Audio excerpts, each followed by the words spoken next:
Welcome to mypresidenttrump.us. We have Hannah. Tell us about you and what you do.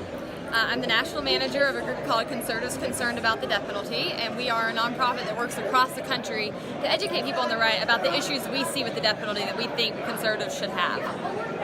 What are those issues?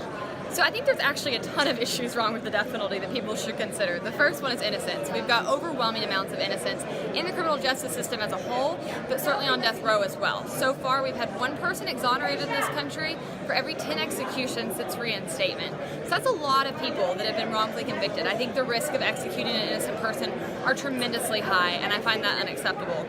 Secondly, the cost. Everybody knows that the death penalty is expensive, but they think it's expensive because of the appellate process or because it takes too long. When in reality, we see that 70% of the cost of the death penalty are incurred at the trial level.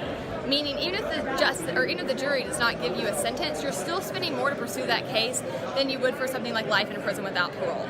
So what that means is it's not only expensive, and that shortening the appellate process would not fix that expense, that also means you're spending a lot of money to pursue death for a few cherry-picked cases, while we have a 51% average clearance rate for homicides in the country. Most victims are never even having their perpetrator caught. That's not justice for all. That's not tough on crime. We need to redirect those resources to actually solving more crimes and invest in programs that we know will actually deter crime in the beginning. We know the death penalty is not a deterrent. If you look at the data, you actually see regions of the country that have the death penalty have much higher violent crime rates, whereas regions that don't use it or that get rid of it have much lower violent crime rates. I think that's because they have the resources that they need to actually address crime. What is your website? conservativesconcerned.org. We're also on Facebook and Twitter at CCATDP. If people want to donate, how do they do that? conservativesconcerned.org. You can donate right there. If you have somebody you think has been wrongfully convicted, whether you're on death row or you have a friend or relative, how would you work with them? How would they get a hold of you? How's that look? We work to repeal the death penalty at the state level, so we're working on legislation. I would recommend they reach out to something like the Innocence Project or Witness to Innocence, which are groups that actually work to try to prove innocence outside the system.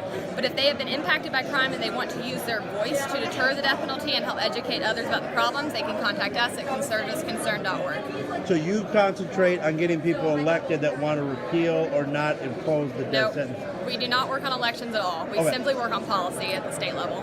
Okay, got you. Thank you very much. Anything you want people to know about what you do that you haven't already talked about? I'd say if this got their attention, keep looking. There's many, many more issues with the death penalty. I always say support for the death penalty is a mile wide and an inch deep, because the minute you really start looking at it, it just does not add up. So I encourage anyone who's curious to keep digging. Thank you very much. I appreciate it. What's that website again? Thank you. conservativesconcerned.org. Thank you.